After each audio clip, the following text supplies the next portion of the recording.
จ้าลูกหนังวิเคราะห์บันเตที่เด็ด3คู่ประจำวันเสาร์ที่16เดือน5ปี2026เขามาเริ่มกันอีกคู่นึงในศึกบุนเดสลิก้าเยอรมันเตะในเวลา20:30ของคืนนี้การพบกันระหว่างบาเยิร์นมิวนิกจากฝูงที่เพิ่งจะคว้าแชมป์โดยการมี86คะแนนจากเปิดบ้านต้อนรับการมาเยือนของโคโลนอันดับ14มี32คะแนนบาเยิร์นมิวนิกพวกเขามีฟอร์มการเล่นช่วงหลังที่บ่ค่อยดีเท่าใดแต่เกมในบ้านยังคงไว้ใจได้โดยเฉพาะเกมบุกที่มีค่าเฉลี่ยในการยิงประตูที่สูงถึง 3.5 ประตูต่อเกม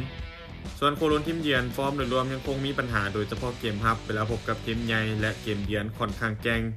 การคาดการณ์เกมนี้บาเยิร์นมิวนิกพวกเขาในเป็นฝ่ายที่ครองบาลและเปิดเกมบุกใส่อย่างต่อเนื่องส่วนโคโลนพวกเขาจะเน้นรับแล้วเราจะว่าการเล่นเกมสวนกลับถ้าหากบาเยิร์นสามารถยิงประตูแรกขึ้นนำได้ไว้เกมมีโอกาสที่สกอร์จะไหลค่อนข้างสูง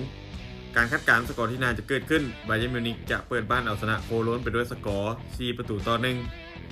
มันตอนคุย2อยู่ในศึกบุนเดสลิก้าเยอรมันเตะในเวลา20:30ของคืนนี้การพบกันระหว่างเวนเดอร์เบอร์เมนอันดับ15มี32คะแนนจะเปิดบ้านต้อนรับการมาเยือนของโบรุสเซียดอร์ทมุนด์ห้องจากฝูงมี70คะแนนเบอร์เมนเจ้าบ้านประกอบฟอร์มการเล่นช่วงหลังที่ยังไม่ค่อยนิ่งแพ้หลายเกมโดยเฉพาะเกมรับที่เสียประตูค่อนข้างง่ายในช่วงหลังส่วนดอร์ทมุนด์ทีมเยือนมีฟอร์มการเล่นช่วงหลังที่ยังขึ้นลงเช่นกันแต่เกมบุกของทีมยังคงอันตรายจากค่าเฉลี่ยในการยิงประตูที่สูงถึง2ประตูต่อเกมจุดเด่นของเสือเหลืองคือเกมสวนกลับไว้และแนวบุกที่มีการเข้าทำที่มีความหลากหลาย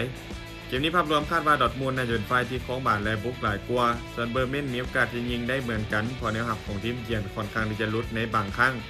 การคาดการณ์สกอร์ที่น่าจะเกิดขึ้นโบรุสเซียดอร์ทมุนด์จะบุกเหมาชนะเวนเดอร์เบอร์เมนไปด้วยสกอร์3-1มาตอนที่3ในนัดซิง FA คัพของอังกฤษเตะในเวลา 11:00 ของคืนนี้การพบกันระหว่างสิงห์บลูเชลซีจะพบกับเงือกใบสีฟ้าแมนเชสเตอร์ซิตี้เชลซีพวกเขาไปฟอร์มกันในช่วงหลังที่ยังคงแจ้งเกมรับของทีมยังคงพลาดง่ายเวลาพบกับทีมที่ลิ่นเพสซิ่งนักส่วนซิตี้พวกเขาไปฟอร์มการลิ่นโดยรวมในช่วงหลังที่ค่อนข้างดี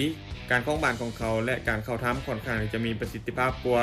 โดยเฉพาะการคุ้มเกมในแดนกลางที่พวกเขามักเจ็ดได้ดีเกมนี้บรรยากาศภาพรวมยังคงเป็นเกมที่ค่อนข้างสูสีเพราะเป็นบาลนัดเดียวในนัดซิง FA คัพแต่แมนเชสเตอร์ซิตี้พวกเขายังคงดูดีกว่าในทุกด้านและมีโอกาสที่จะชนะค่อนข้างสูงแต่อาจจะชนะแบบบ่คาดการคาดการณ์สกอร์ที่น่าจะเกิดขึ้นแมนเชสเตอร์ซิตี้จะสามารถเอาชนะเชลซีไปด้วยสกอร์2-1สุดท้ายนี้ถ้าทุกคนสนใจแนวทางที่ดีแบบนี้อย่าลืมกดไลค์กดแชร์ออกไปเพื่อเป็นแนวทางเพิ่มเติมและไปสนใจอยากลงทุนสามารถกดลิงก์ผ่านหน้าซ่องได้เลยเด้อ